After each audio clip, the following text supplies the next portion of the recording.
ఇప్పుడు మనము ఈ యాక్టివ్ వాయిస్ని ప్యాసివ్ వాయిస్లోకి మార్చడం తెలుసుకుందాం. దానిలో కూడా ఇంపరేటివ్ సెంటెన్స్ దాని గురించి తెలుసుకోవాలి.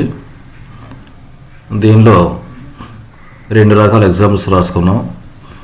ఈ 2 కూడా స్టార్టింగ్లో లెట్ అనేటువంటి దాన్ని రాసాం.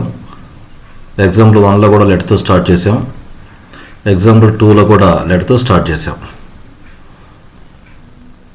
ఇలాంటి వాక్యాలని యాక్టివ్ వాయిస్లో ఎలా రాసుకోవాలి, దాన్ని ప్యాసివ్ వాయిస్లో ఎలా మార్చుకోవాలో తెలుసుకుందాం. లెట్ తర్వాత అందరికీ తెలిసిన విషయమే, ఏదైనా రాసేటప్పటికి అది ఆబ్జెక్టివ్ కేసులో ఉండాలి. మీ అనేది objective case. Let me sing a song, ఇది యాక్టివ్ వాయిస్. దీన్ని ప్యాసివ్ వాయిస్లో మార్చేటప్పటికి లెట్ అనే దాన్ని అలాగే రాసాము, ఇది మారదు. లెట్ ఏ సాంగ్, ఇక్కడ ఉన్నటువంటి ఏ సాంగ్ ఆబ్జెక్ట్ ఏదైతే ఉందో యాక్టివ్ వాయిస్లో దాన్ని మనము ప్యాసివ్ వాయిస్లో సబ్జెక్ట్ కింద మార్చుకున్నాం. తర్వాత బి అనేటువంటి బీ ఫామ్, ఇది దీని కాంబినేషన్, ఇది లెట్ బి కాంబినేషన్. ఇది ఇంపరేటివ్ సెంటెన్స్లో అది అయిపోయిన బీ ఫామ్ అయిపోయిన మెయిన్ థర్డ్ ఫామ్. ఇక్కడ సింగ్ అనేటువంటిది ఫస్ట్ ఫాము, అది థర్డ్ ఫామ్ వచ్చేటప్పుడు సంగ్ అయింది.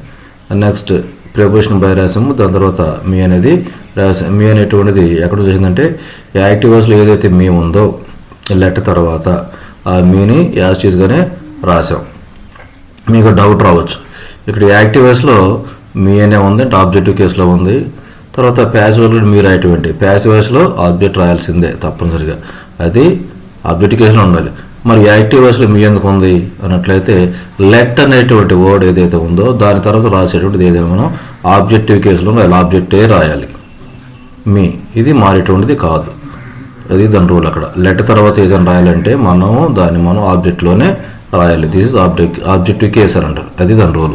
ఇక్కడ యాక్టివ్ వాయిస్లో మీ ఉంది, తర్వాత ప్యాసివ్ వాయిస్లో మీ ఉందంటే 2 సమానం ఉండడానికి కారణం అది.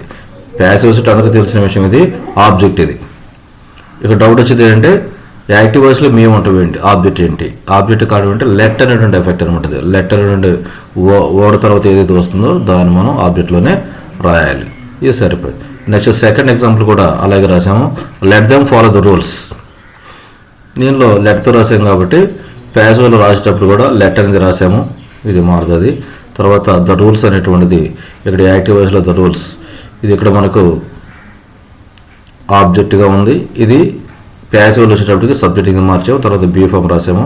తర్వాత ఫాలోడ్ అని రాసాం. ఇక్కడ ఫాలో అనేటువంటిది మెయిన్ ఫస్ట్ ఫామ్, ఇది దానికి ఈడీ కలుగునట్లయితే థర్డ్ ఫామ్ కింద మారిపోయింది. బై రాసాము. లాస్ట్లో ఆబ్జెక్ట్ రాసాం. ఈ దెమ్ అనేటువంటి ఆబ్జెక్ట్ ఎక్కడి నుంచి వచ్చిందంటే యాక్టివ్ వాయిస్లో దెమ్మ నుండే వచ్చింది, ఇవేమీ మారలేదు. ఈ విధంగా రాసుకోవాల్సి మనం ఉంటుంది. తర్వాత మీకు ఎగ్జాంపుల్ కింద ఒకటి ఇవ్వటం జరిగింది, ఒక ఎక్సర్సైజ్ అని చిన్నది. Let us speak the truth, దీన్ని మీరు ట్రై చేయండి. దీన్ని ఒకసారి రివైజ్ చేద్దాం. ఇది యాక్టివ్ వాయిస్ అంటే ప్యాసివ్ వాయిస్లో మార్చడం. సెంటెన్స్ ఇంపరేటివ్ మోడ్, ఇది ఇంపరేటివ్ సెంటెన్స్. ఇది ఎగ్జాంపుల్స్ 2 కూడా వచ్చేటప్పటికి లెట్తోనే స్టార్ట్ అవుతాయి. జనరల్గా ఏంటంటే మనకి ఎక్కడో స్టార్ట్ అవుతుంది, సింగ్ ఏ సాంగ్ ఎక్కడో స్టార్ట్ అవుతుంది. మెయిన్ ఫస్ట్ ఫాము, తర్వాత ఆబ్జెక్ట్ ఉంటుంది.